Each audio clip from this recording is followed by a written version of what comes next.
Thank you, Kelly. Can imagine what you're like when you're operating at all cylinders. Thank you for blessing us. Yeah. Happy New Year. Lashana Tova. Lashana Tova. All right. So it's a Jewish New Year. Rosh Hashanah begins today at sundown. It is the day that the book of life is opened. The book of life is, we have our names written upon it of who's going to live and who's going to die this year. And, the truth is, we don't know, do we? We don't know if we have another year or 10 years or 20 or 50 or 2 hours. So so on one level, it's a day to stop and reflect about our own mortality. Today we're going to use the elements and the rituals, a few of the rituals of Rosh Hashanah, only we're going to put a little bit of a unity twist on them. So it's what I like about being in unity and how we honor the truth of all religions. And it's not very often that Rosh Hashanah falls on a Sunday. So it seemed obvious to me that we should join in this celebration, in this ritual, in this honoring. Because I believe that what happens on a day, a high holy day, and even on a holiday, is that there's an energy that is created. And when you think about particularly the really ancient holidays like Rosh Hashanah and Christmas and, Shivaratri, whatever, that, they've gone on for thousands of years, a couple thousand, 4,000, 6,000 years, and they repeat themselves on a yearly cycle. And so there's this energy field that is being set up. And so what I would like for us to do today is to step into that field that is being created today through Rosh Hashanah. Today is also the birth, if you will, of the world.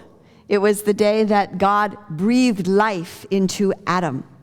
And today we have the opportunity because it's the celebration of creation, the creation of the earth, the creation of humanity, the creation of life. We have the opportunity to connect with that energy and ask ourselves, what do we want to create? What is the self, capital S? What is the self that I want to create? What is the world that we would like to see? What kind of world would we like to create? It is also a day of repentance, a day of making amends, asking forgiveness, going to people that we may have wronged. And then it's also about tasting the sweetness of the coming year and welcoming that in as well. So I want to begin with a parable by Israel Baal Shem Tov. And the story goes that a king had one son, and this son was the apple of his eye. He loved and adored his son, and he wanted the best for his child. So what he did was he sent him out into the world, and he wanted him to go off into far-off lands, and he wanted him to learn different languages, and he wanted him to learn other cultures and how other people lived. He wanted him to gain the knowledge that there was to be gained in the world. And he gave his son lots of gold and lots of silver to fund this excursion. And the boy took off, went away for many, many years to learn and to study, to speak, and to live a bit extravagantly. And so he eventually ran out of gold and silver. And he found himself in dire circumstances, in dire straits. And he thought, oh my gosh, I need to get back to my father. I need to get back to the castle. So he struggled to get back home. Hitchhiked, begged, borrowed, stealed, whatever he had to do to get back home. And when he gets back to the castle, he's outside the gates of the courtyard, and the guards are there. And he goes to speak to them, to tell them who he is. But the problem is, he's been gone for so long that he's forgotten his own language. And so he's unable to convey to the guards who he is and that his father's the king. And he stands at the gates forlorn, and his father is so close, and yet he can't get there. And so he cries out. And his father, who's in the castle hears him and recognizes the voice, recognizes his son, and he comes running out and he hugs him and he kisses him and he brings him back in, and all is restored once again. The sound of the crying out in Judaism is the sound of the shofar, the ram's horn that is blown, and it's the sound of our soul that cries out to Spirit. So this story is the story of our souls as well, isn't it? We are children of God. We are sons and daughters of the Most High. You are the son and the daughter of the Most High. We are born, the I Am. We are born with the Spirit of God within. We are born with the riches of the kingdom available to us at all times. And yet, what happens to them? What do? We end up squandering them, do we not? We squander them through wasted hours. We squander them through getting lost in the senses and materialism and forgetting. We forget who we are. We forget our own language. We forget the language of Spirit. And yet, all we need ever do is to cry out, and God answers. God is there. Have you ever cried out to Spirit? Have you ever cried out to God? You know, the truth is that the language of the soul goes beyond any dialect. It goes beyond any prayer. It goes beyond any affirmation. I think that sometimes our prayers or our talking to God or our crying out is really about us clearing up the confusion and creating clarity about what it is that we need to call forth in our life right in that moment. And Jesus said it this way when he said, when you pray, go into your room and close the door, go into your closet, and your Father who sees in secret will reward you. And he said, your Father knows what you need even before you ask. Have you not had that experience? When you have, like the shofar, like the call of the soul, the Spirit, to call out to Spirit and to God, and you know that God knows what you know and what you need, even before you were able to articulate it and put it into words. So again, the shofar is made from a ram's horn, and the sound represents the language of the soul, the crying out to God. It represents also the breath of God that God breathed into Adam. Today is a day to return to the land of your soul. And so just like the king's son, we forget our true nature and we live in separation.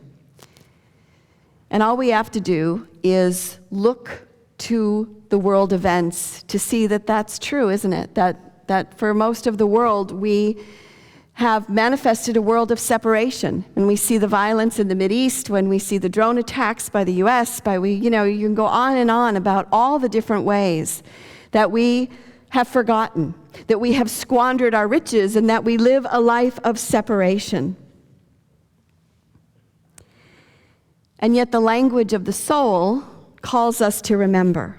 Because the truth is, no matter how far we have wandered from God or love, it only takes a split second to return. And just as the son came back, it took him a bit to get back, but once he came back and called out, there it was. His father was with him. So today in Rosh Hashanah, there's this field that's being created that we can enter into. Ted Falcon, Rabbi Ted, who was here a few weeks ago, said that about Rosh Hashanah. He said, our responsibility is to hold our hearts and minds open so that we can meet the field of support and fill it with channels of love, hope, and compassion. That's what we can do on this day. We can fill it with channels of love, hope, and compassion, an energy field that exists this time every year, more or less, for thousands of years. So think about what it's like when you feel separate, when you are separate. What does that feel like? It feels tight, shallow breath, defensive. I've got to take care of me and mine. And then when we move into a place of remembering, it's like the song that you were singing. I could feel the room relax and let go and move into a place of remembering. So as we join in this energy field of Rosh Hashanah, you may be going, okay, so how are we going to do this today? Well, the first thing we're going to do is participate in a ritual that is called Teshuvah. And Teshuvah means returning. Now, on this day, the Jews are required to seek forgiveness from people that they may have wronged over the past before seeking forgiveness from God. Now, in Unity, we don't spend a lot of time talking about sin or forgiveness necessarily, right? So I want to clarify a little bit. The word sin was an archery term. And when you were shooting your arrow, you were heading for the bullseye. And if you missed, you sinned. You missed the mark. So how many times have you missed the mark? Just today, this week, this month, this year. So that is kind of what we're going to be looking at. So so this is Teshuvah, and we're going to participate in a ritual called Tashlich, which literally means casting off. You know, cast your breads upon the water. Okay. So that comes from the book of Micah, chapter 7, verse 18. So let me just read that to you. So who is a God like you who pardons iniquity and passes over the rebellious acts of the remnant of his possession? He does not retain his anger forever because he delights in unchanging love. He will again have compassion on us, will tread our iniquities underfoot, and yes, you will cast their sins into the depths of the sea. All right. So last week, I went up to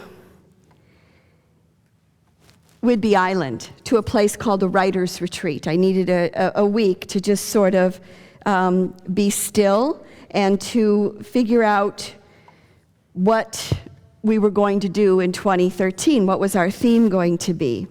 And as I was reflecting also on Rosh Hashanah and how this idea of casting off our sins, if you will, can be done. So I was on the ferry yesterday. So the ritual is that what the Jews do in their ritual, have done for thousands of years, is they put their sins, they put the things that they want to let go of, their regrets, into the bread. And then together they go and they cast it into a moving body of water, whether it be a river, an ocean, whatever.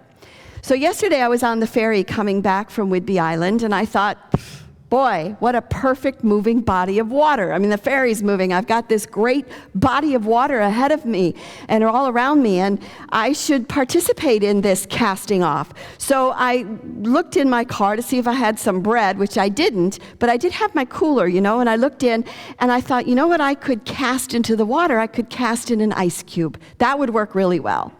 So I took an ice cube out and I held it and stood outside my car as the ferry was coming back to Seattle. And I began to think about all of the regrets that I may have in my life, either from my whole life or this year, of all the people that I may have hurt intentionally or unintentionally, of all the times that I may have hurt myself. And I put it all, the energy, into the ice cube and then cast it into the water. So guess what? You're going to get to do that. Not with an ice cube, though. An ice cube's a little wet. And so I was researching last night bread. I thought, okay, we could all put our regrets and things into some bread. So I bought some cheap white bread, chopped it up. Well, cheap white bread just crumbles into a million pieces. And I thought, we're going to be covered with crumbs all over us and all over the sanctuary. Nope, not going to work. So instead of cheap white bread, we have tortillas. And tortillas work very, very well. So this is not for eating. So if you would begin to pass out the bread. So the idea behind this is that I'm going to lead you through a meditation, so there's nothing you need do with this bread until you get it. But I'm going to lead you through a meditation of asking you to release all that you need to release and put it into the bread. Now, when it's over, I'm going to invite you have two choices. One, you could take this bread yourself, and you could find a moving body of water. We do live in Seattle. There's a lot of it around. And you can toss it this afternoon after church. Or we have big bowls, which we'll also be passing later. You can just toss it in the bowl, and I guarantee you that this afternoon I will collectively throw it all into probably the river up by the north of the Burke-Gilman Trail, the north end of the Burke-Gilman Trail. We were talking about that beforehand. Then, see, the ducks get to eat it, and we have some crabby ducks, probably. Drone attack by ducks. Whoa, look out. So again, this is a field that we're entering into, a field of energy that has existed for thousands of years. It's a ritual that has been done for thousands of years. So we're not doing this alone. We are supported by all the thousands of people, millions of people who have participated in this ritual. So I want to wait till everybody gets their bread before I continue.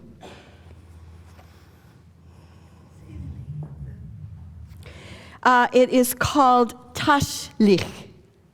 Tashlich, casting off. It literally means casting off, getting rid of, casting off, and it's from the book of Micah. All right, so I invite you to take your tortilla, your bread, in your hands. And I'm hoping the people on the balcony, did you all get some bread? Yes, you did. They're all okay. All right, so I invite you just to turn your attention within and bring your awareness to this bread that you're holding.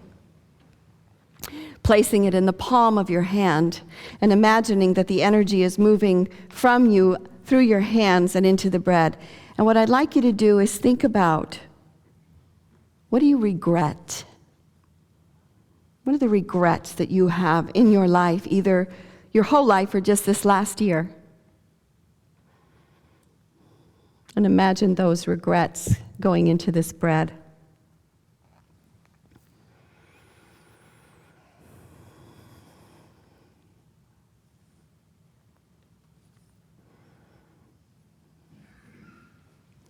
And who have you harmed? Either intentionally or unintentionally, whether known or unknown. Who have you harmed?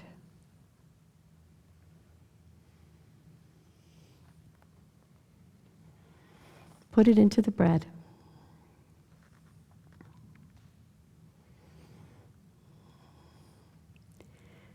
And now put into the bread all those hours that you wasted. All the coulda, woulda, shouldas. The anger, the frustration, disappointment, depression.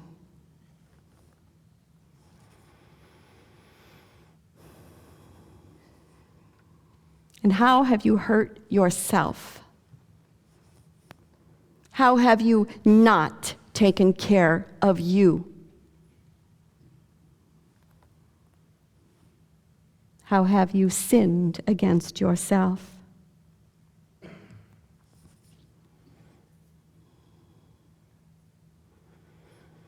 And now putting into the bread all the ways that you have forgotten and been separate from God and from each other.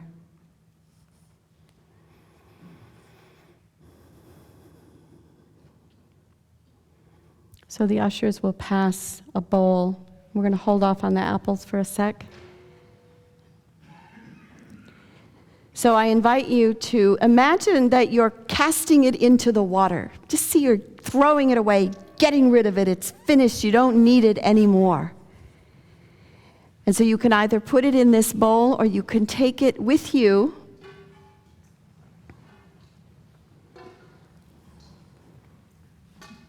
and do it yourself after service. That's right. Shake that off your hands. So the second part of this is that we also ask for the blessing of the coming year. That we ask for the sweetness of the coming year and the blessing of the coming year. So as we let go of the bread, the ushers are now going to pass out for you, this is another ritual from Rosh Hashanah, a little piece of apple that is dipped in honey. And it represents the sweetness of the coming year, that may the next year of your life be sweet. Now, I'm going to ask you not to eat it so that we can eat it collectively, and you'll have a toothpick to take home with you to clean your teeth for later. So we have let go of separation. We have let go of those things that we regret. And we're moving into returning to who we are, remembering, returning to what we are, returning to a world that remembers. So the apple that you have represents the creation of the world, but it also represents the goddess. It represents the female form of the Jewish God.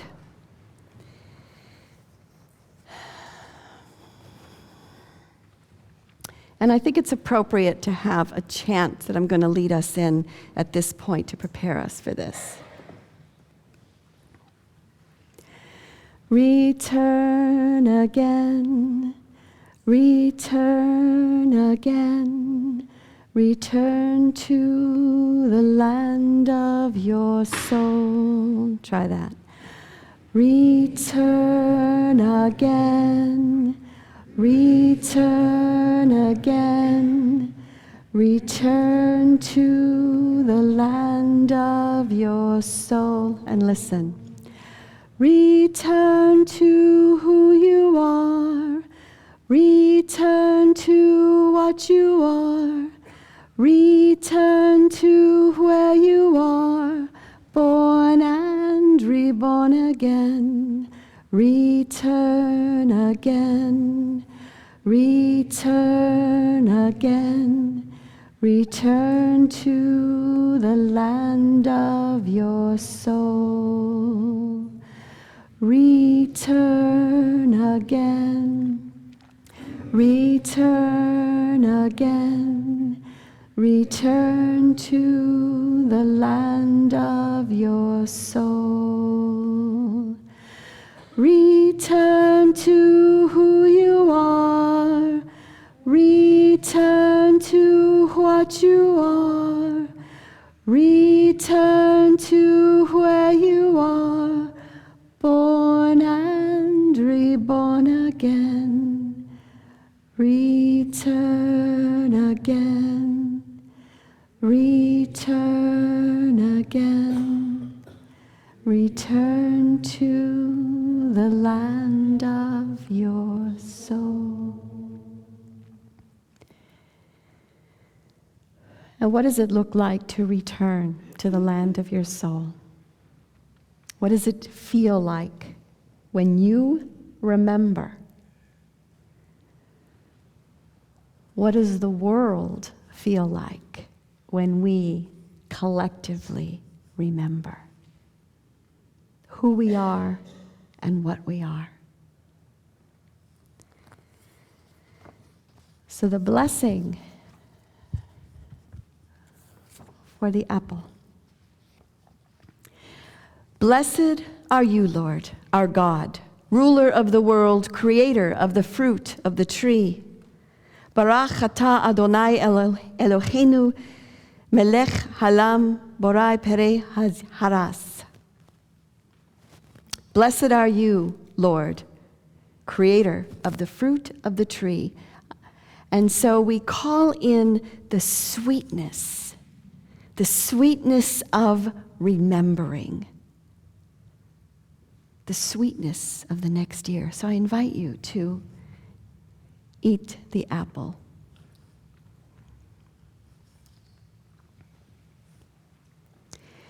May it be your will, Adonai, our God and the God of our forefathers, that you renew for us a good and sweet year.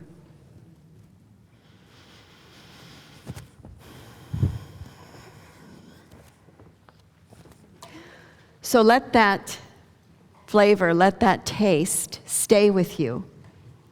I know it seems early for us on our regular calendar that we're not really looking to the next year for a few more months, but we're moving into the darkness, and next week we're going to be talking about the equinox and that how to use the season as the light starts to dim and how we can use that in our spiritual advancement.